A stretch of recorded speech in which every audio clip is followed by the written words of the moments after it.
Welcome back to the channel. So far, we've explored Adam and Eve, Cain and Abel, the line of Seth, Noah, and the flood. Today, we're going to connect them all. Because these are not separate stories. They are one spiritual map. The story of the human mind, the human soul, and human evolution. Genesis is not just history, it is inner history. Let's begin. Adam represents raw human consciousness, unity with nature, instinct and presence. Eve represents perception, curiosity, and self-awareness. The garden is a state of inner wholeness. The tree of knowledge symbolizes self-reflection, duality, awareness of good and evil. Eating the fruit is not a sin, it is awakening. With awareness comes choice, responsibility, and ego. Humanity leaves unconscious innocence and enters conscious struggle. Science parallel. This mirrors the evolution of self-aware cognition in humans. Abel represents harmony, intuition, alignment with being. Cain represents effort, comparison, ego-driven identity. The conflict isn't between brothers, it's between two inner ways of living. When ego feels rejected, it reacts with resentment. Cain kills Abel, meaning the ego suppresses intuition.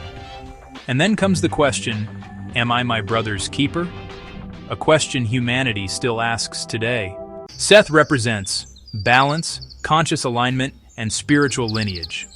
This is the part of humanity that integrates awareness without violence, lives intentionally, and seeks meaning. The line of Seth symbolizes the preservation of inner wisdom.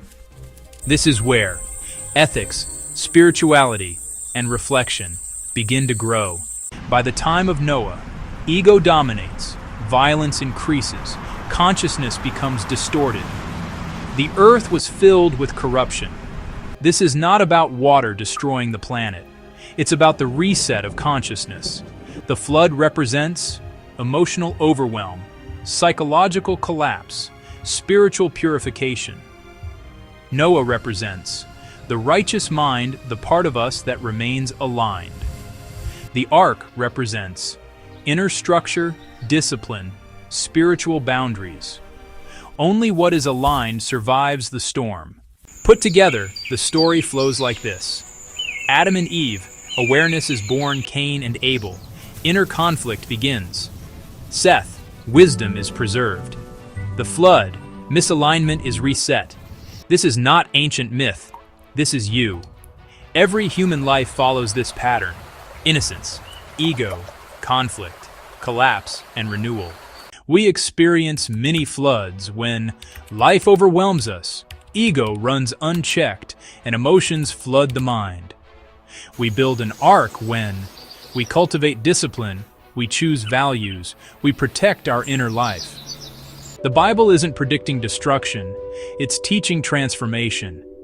Before we move on to Abraham, Moses, and the law, we needed to understand this. Genesis is not about the past. It's about the structure of the soul. If you understand Adam to Noah, you understand the foundation of the entire Bible. If this resonated, subscribe to the channel, because from here on, the journey only gets deeper. Peace be with you. See you in the next study.